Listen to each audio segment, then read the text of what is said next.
to Peninsula Backstage, the show that looks inside local live theater and talks about upcoming productions that you can go see. I'm Nina Perry, and I'm your host. The 39 Steps by Patrick Barlow is a comedy. It's a comedy. It's a comedy, yes. It's a comedy based on the 1935 Alfred Hitchcock film of the same name. It premiered in England in 2005 and then on Broadway in 2008. And the Broadway production won Tony Awards for Best Sound Design and Best Lighting Design. The Tabard Theatre Company is performing the 39 Steps from February 7th through March 1st at the Tabard Theatre in San Jose. Today on Peninsula Backstage, we'll start by talking with Jerry Lloyd, director of the 39 Steps, Chris Molly, who's playing the role of Richard Hannay, and Katie O'Brien-Champlin, who is playing the roles of Pamela, Annabella, and Margaret. And later we'll meet two more actors involved with the production, Ray D'Ambrosio and Ron Packard. Jerry, Chris, and Katie, welcome to Peninsula Backstage. Hello. Thank you for being here. Thanks for having us. All right. So, Jerry, tell us about the 39 Steps. When and where does it take place? What's the premise? Well, the 39 Steps is, at least our production of the 39 Steps, is a stage adaptation of the 1935 Alfred Hitchcock film. And it takes place in 1935. And basically, the main character, which is played by Chris here, Richard Hannay, is bored out of his gourd and decides what to do. I know, I'll go to the theater. Because that would bring excitement to anyone, right? And then, of course, unbeknownst to him, he gets involved in murder and intrigue and mystery. There's a love interest. And his world kind of takes a spin, and we all go on that adventure with him. Okay, okay.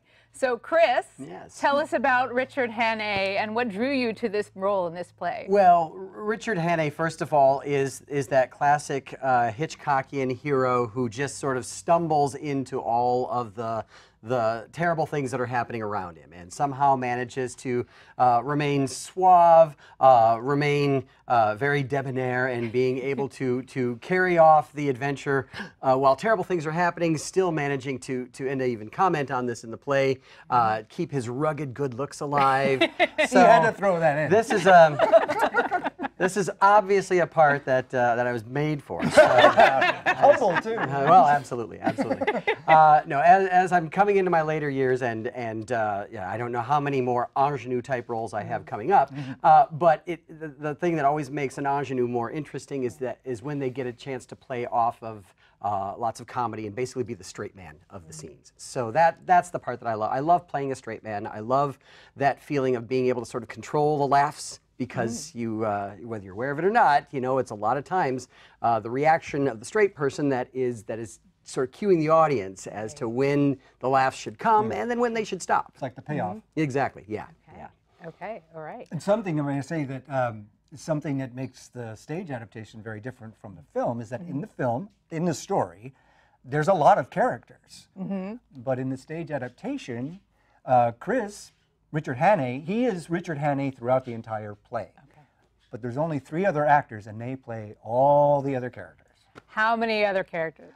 Well, how many do you have? I actually only have 3, but I know, which is like nothing compared to some of the other actors in this show. And then there's 2 other actors, and they're referred to as Clown 1 and Clown 2, and they play thousands of characters. All right. Wow. Wow. So Katie, with your 3 characters, how do you go back and forth? What sort of techniques or you know, what's exciting and challenging about the switching? Yeah. Funny thing, I will say, when I first found out I was doing the show, and people say, "What are you doing next?" And I'd say, "Oh, I'm doing 39 Steps," and they would say, "Oh, are you one of the clowns?" And I'd say, "No, I'm not. I play the femme fatale." It's kind of fun. For me, because it's 3 like archetypes of female characters. A lot of times, I think in some of these shows that are set in older time periods, there's a few like little pockets of types of characters that you see show up. And probably, I think I spent a lot of my career playing more of some of the, the ingenue types, probably closer to Margaret. I don't often get to be the femme fatale or the leggy blonde. So that's very fun for me, is to kind of cover those three things. And I think it's especially notable in this particular show. My character Pamela. She was originally played by an actress named Madeleine Carroll in the movie, and was known as the first Hitchcock blonde.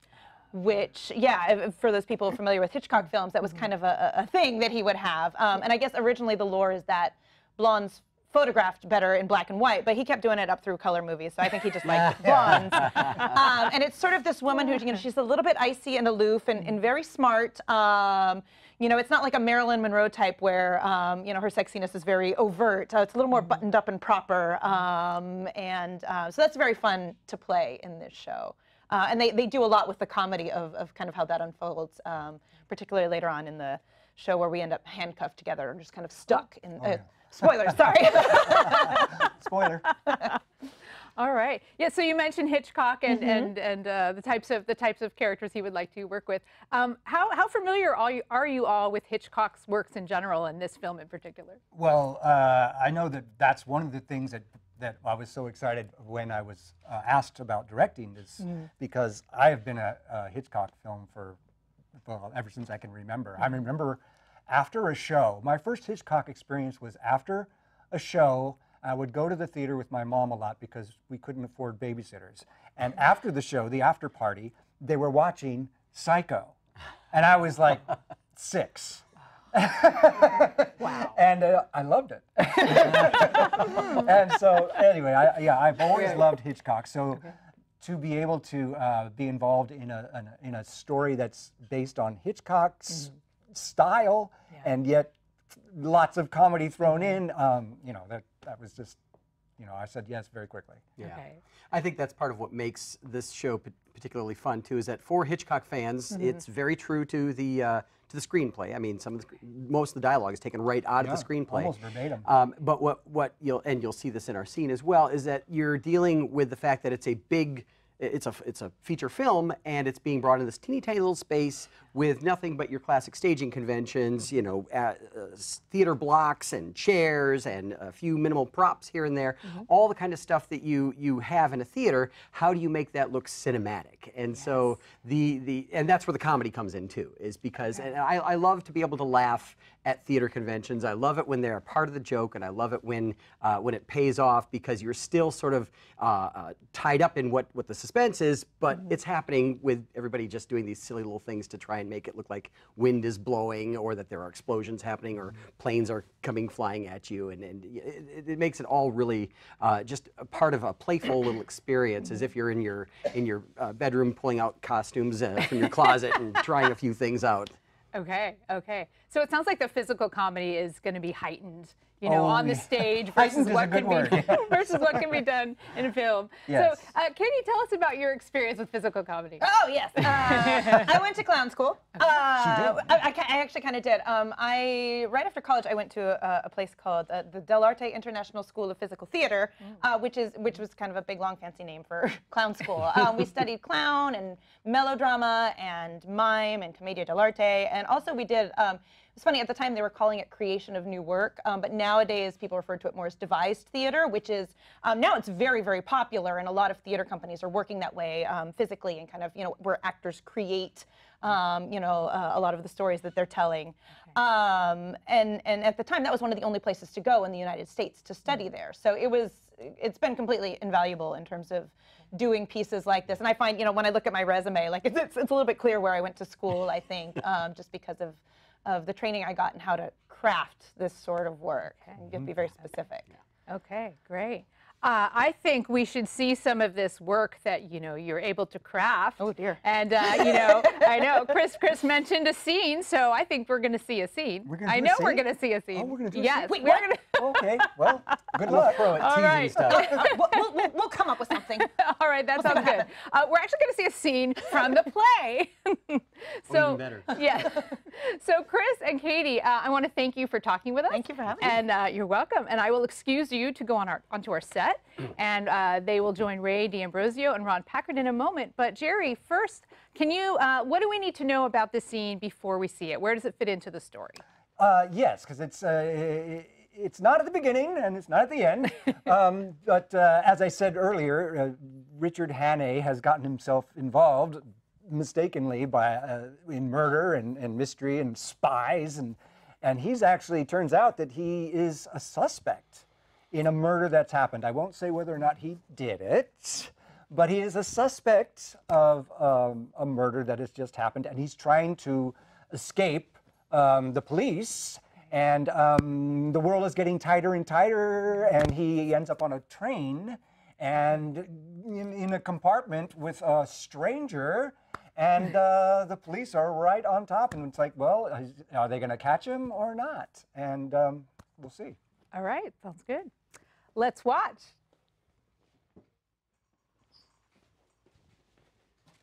Excuse me. Oh. Sorry. Sorry. Sorry. Sorry. Well, back from the buffet, listen to this. The police are searching the train. Every compartment. Every compartment. Listen, here's a corker. There was a young man from Nantucket. Excuse me. I hope you don't mind us talking shop. Oh, no, not at all, no. We're on the run, you see. From our wives. Never go home. We ride the railways and sell underwear. That's all we do. There was a young man from Nantucket. Grew a Venus flytrap in a bucket. He said as it grew, now what do? Do I keep it for breeding or... Sorry. He's in a rush.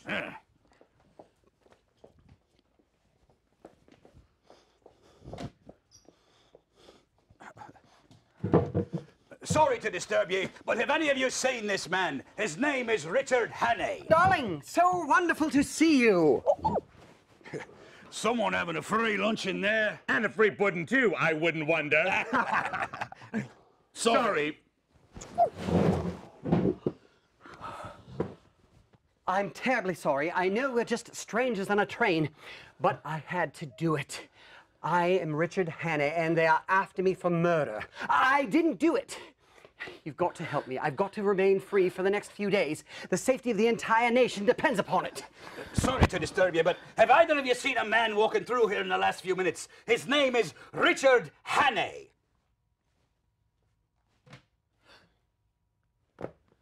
This is the man you want, Inspector? But we came through here just now, and you two He were... pushed his way in here and forced himself upon me. His name is Richard Hannay. Is your name Richard Hannay? Certainly not. But this attractive young lady clearly stated... After him, constable! Right, sir.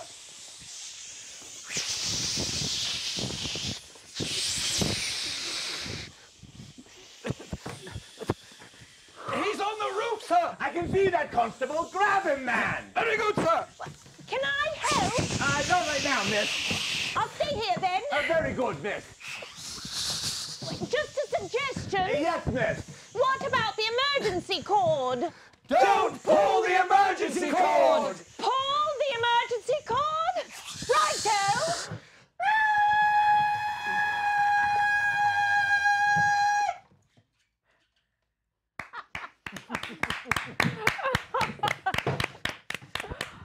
Oh my, that was a wild ride. Very nice, very nice. Train work is hard work. By design. I wonder if he gets caught. I wonder. Tune in tomorrow and see. Maybe he'll just have to come and see.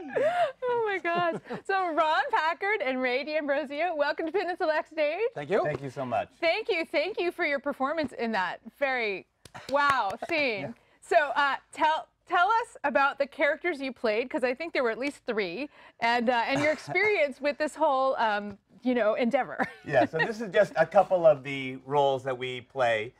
We play, a dozen, if not more, characters throughout the whole show. Yeah. Yes. I exaggerated Yes. when I said thousands. A little bit.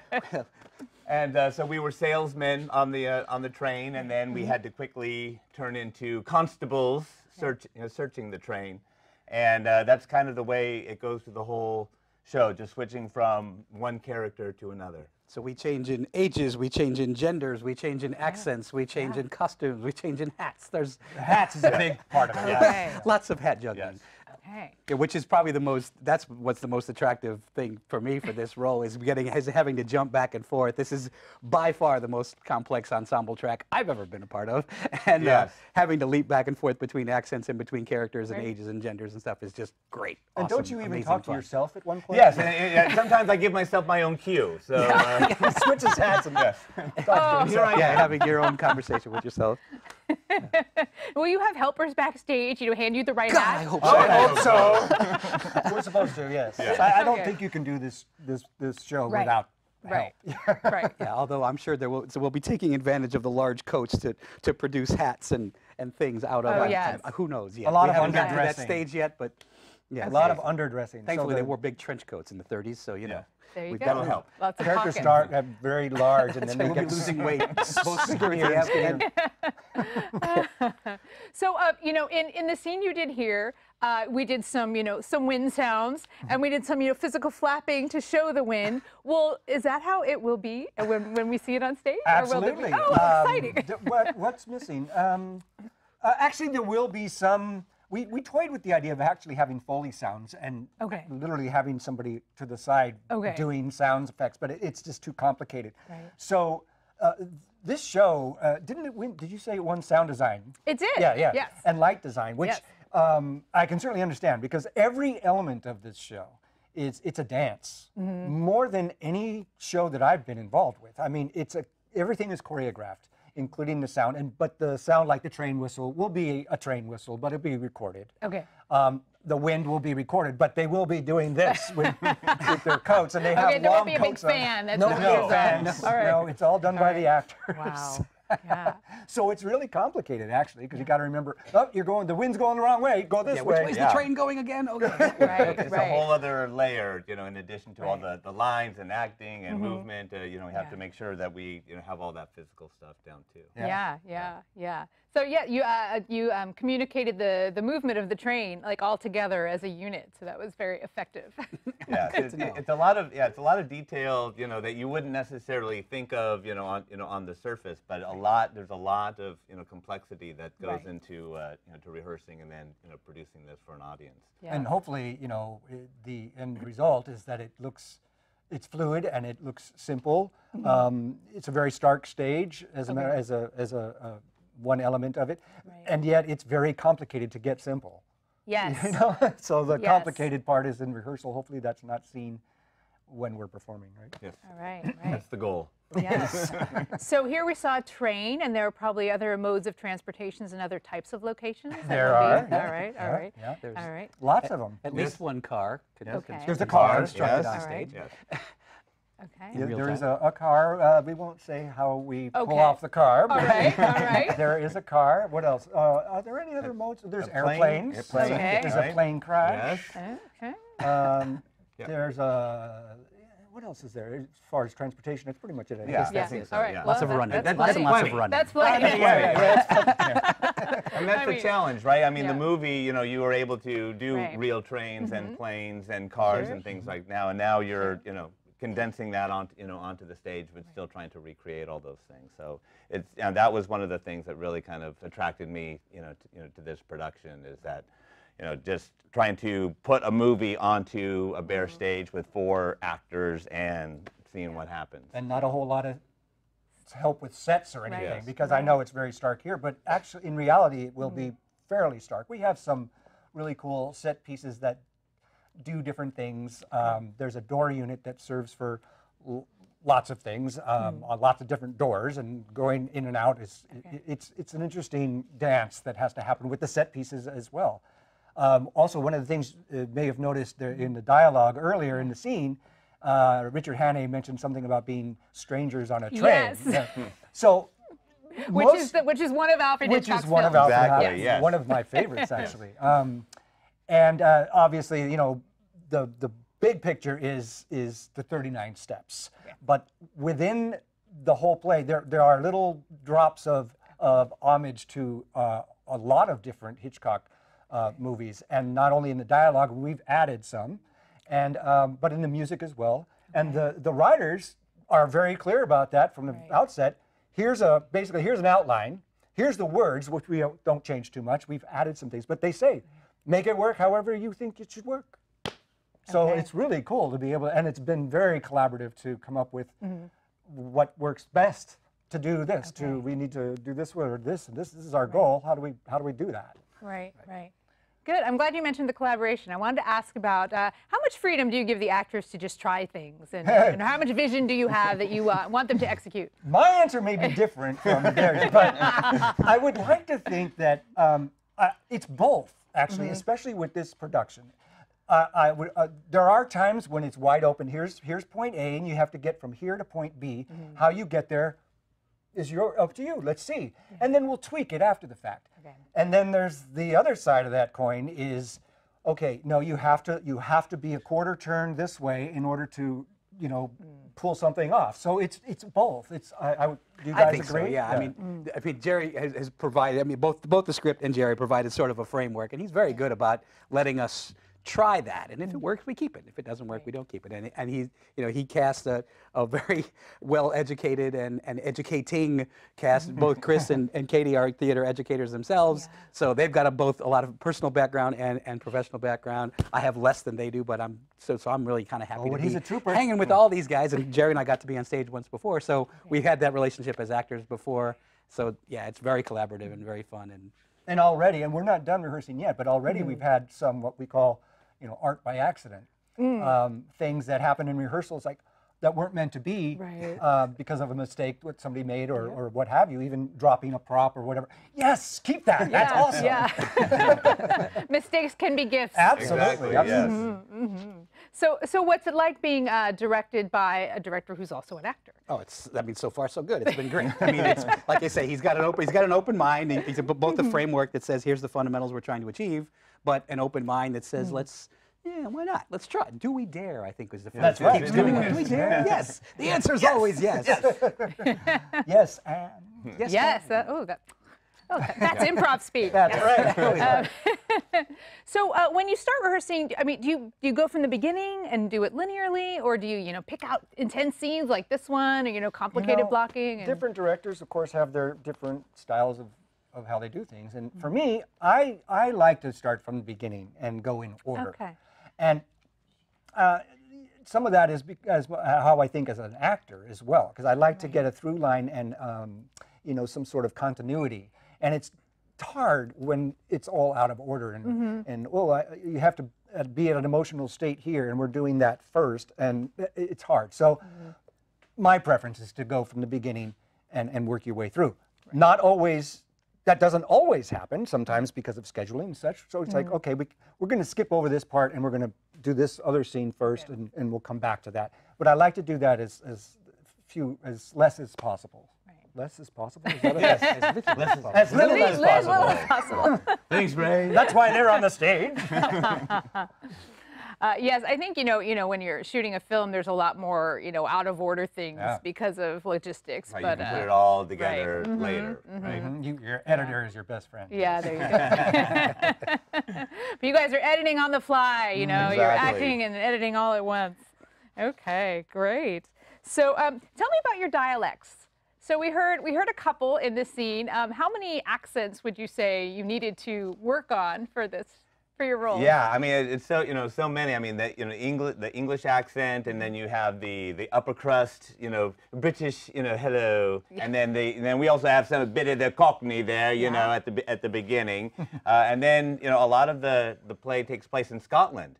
So it's not a dialect that I was particularly familiar with, other than watching Braveheart a few hundred times. But that's a good example. Yeah, not to mention Shrek. Yeah, Shrek. Or So I Married an Axe Murderer. That was that was the one that. And what about this guy? Yes. He did that accent. Yes. You know what I'm talking about? Exactly. Yes. And we had the bitches German accent as well. So I don't want to give anything away, Jerry. Don't talk about that.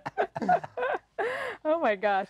All right. Tell us a little bit about the performance space at the Tabard Theatre. What's it like? It's I've directed there a few times, and I've acted there a few times. And for me, you know, this is my own personal feeling about it. It may be different for other people, but for me, I think of it as a proscenium stage, which is just, you know, straight across your classic kind of stage situation that has been bowed.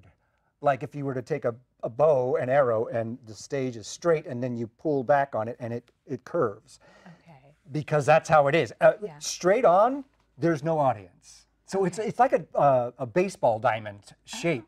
So it's challenging in that way. So you have audience pretty much, you have audience on your left and you have audience on your right, but you don't really have any audience in the middle. So you have to be constantly, the blocking, and the actors, it's up to the actors to do it as well. You don't want to stay in one place too long because they're going to be getting your back, and that's fine for a little bit, and then you got to use the other side. And so it's challenging in that way, and it's also awesome because it's a very intimate theater. I don't know exactly how many it seats, but it's under 200. So yeah, but I want to say about 130, and I think something like that. the farthest row back is only 6 rows from the stage. So so you're little never, things read. little things read very well. From an audience perspective, it's great, right? Because you're really up close into the action. The seats are extremely comfortable. They have cabaret seating there on the floor, and a big long bar in the back. A big full bar. Yes. Josh makes a mean Manhattan. Yes. Very good, very good. So if you were to, sum up like one word, like why people should come see the show, what would it be? I would say because it's not, laugh. Laugh, okay. Laughter. One word or a few words. Laughter. All right, very good. Oh, it's entertaining. If nothing else, it's very entertaining. Okay, okay. Cacophony. Cacophony. Good word. Try spelling that one. I owe you a quarter. That's the best word for today. Okay, great. Well, we have about a minute left, so let's recap for our viewers that the Tabard Theatre Company is performing the 39 Steps by Patrick Barlow from February 7th through March 1st at the Tabard Theatre in San Jose. And Jerry, could you tell our audience where they can go online to get more information about the show? Yes, the Tabard website is Tabard, T-A-B-A-R-D, Theater, Theatre.org. Thank you. TabardTheatre.org. All right. Peninsula Backstage is online also. We're on Facebook at facebook.com/Peninsula-Backstage. Like our page if you're interested in getting updates when new episodes become available for viewing online and on the air. I'd like to thank our guests from the Tabard Theatre Company, Jerry Lloyd, Ron Packard, Ray D'Ambrosio, Chris Molly, and Katie O'Brien Champlin for being with us today. And thank you to our viewers. We appreciate your watching this episode of Peninsula Backstage. And remember to go out and support local live theater.